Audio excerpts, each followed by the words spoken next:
All right, well, I'm up next.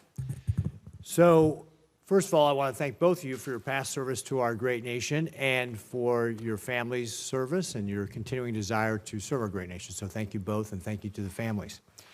Senator Perdue's talked about, if you're confirmed, this is an immense challenge for you as well as for the United States with regard to what we do about Communist China, who is not only an adversary, but really our largest existential threat outside this country. Your tenure will take you past 2027 when Xi Jinping has told his military to be capable of taking Taiwan by force. This contingency becomes more real every day. In fact, just this week, the PLA conducted live fire exercises around Taiwan, simulating a blockade around that island. Both to prevent war and to win this competition with Beijing, our policy toward Communist China must be rooted in three simple things: strength, deterrence, and reciprocity. And it's that latter that I want to talk about right now, reciprocity. This is where I think you can have a huge impact as ambassador in communicating to Beijing what our desires are. I'm going to start with just some simple, really, yes or no questions. So, Senator Perdue, is it fair that American diplomats and officials face a litany of restrictions in Communist China, including the ability to travel freely, which Chinese officials don't face here? Is that fair? Absolutely not, Senator.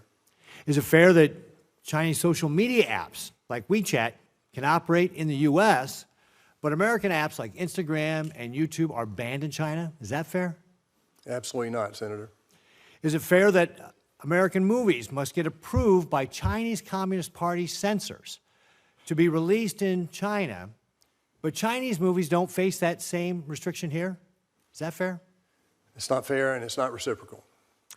Is it fair that despite being the world's second largest economy, Communist China benefits from being considered a developing nation in certain international organizations?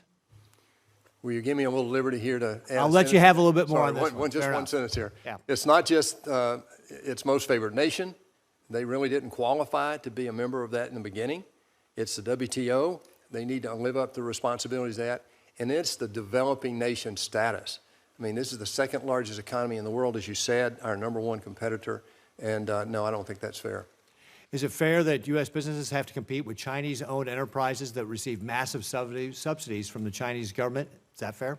No, it's not.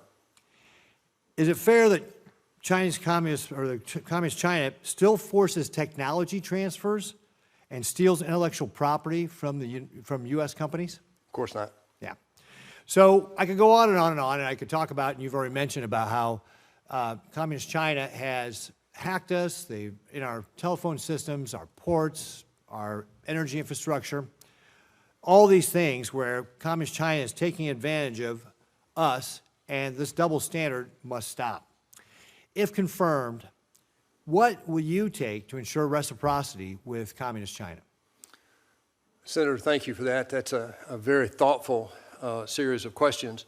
First of all, there are several things we need to do in this country. Number one, to stand up to China, not just in reciprocity. First of all, we've got to get our financial house in order. I can talk more about that, but I'll be out of your time.